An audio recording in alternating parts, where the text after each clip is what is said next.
الحمدللہ رب العالمین والعاقبۃ للمتقین۔ ہم میں سے اکثر کو عمرہ کی یہ سعادت پہلی مرتبہ حاصل ہو رہی ہے۔ تمام زندگی جس کی تڑپ اور آرزو تھی وہ آج اللہ تعالیٰ محض اپنے لطف و کرم سے ہم سب کو عنایت فرما رہے ہیں۔ ان اوقات کو اپنی زندگی کا بڑا سرمایہ سمجھیے۔ ذرا سی غفلت اور فضولیات کی تمام عمر تلافی نہ ہو سکے گی۔ جو گناہ احرام کی حالت میں ہو جاتے ہیں ان پر مہر لگا دی جاتی ہے۔ کوئی دنیاوی بادشاہ بھی اپنے دربار میں بے ادبی ہرگز برداشت نہیں کر سکتا۔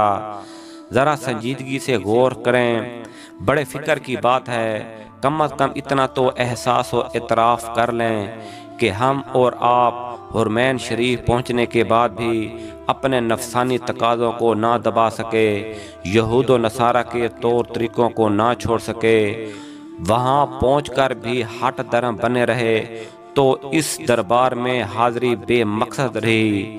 جانے سے پہلے کم از کم 3 دن بزرگوں سے مسائل اور آداب سیکھیے۔ موبائل کم سے کم استعمال کیجیے تاکہ آپ کا سفر با ادب ہو، با ادب با نصیب۔ وہاں جیسے ایک ایک نیکی پر لاکھوں ملتے ہیں، اسی طرح گناہوں کا وبال بھی ہے۔ بیت اللہ شریف پہنچ کر زیادہ عمرہ کی بجائے طواف کریں۔ فراغت پر بیت اللہ کو دیکھتے رہیں، ہر نظر پر 20 رحمتیں حاصل کریں، کیونکہ اکثر ایسا ہوتا ہے کہ عمرے زیادہ کر کے پھر نمازوں سے بھی غفلت ہو جاتی ہے، اور اگر بیمار ہو گئے تو پھر بہت سے مسائل پیدا ہو جاتے ہیں۔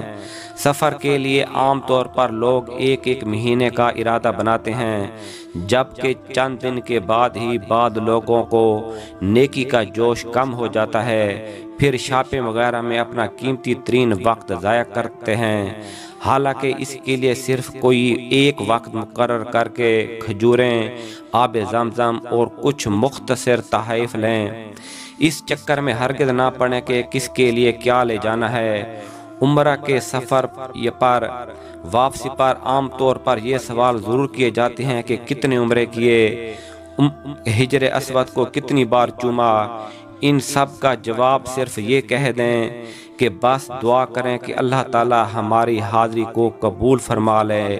ہمارے بزرگ فرماتے ہیں کہ ساری دنیا لوٹا کر ایک نظر بیت اللہ شریف کو دیکھنا سستا سودا ہے۔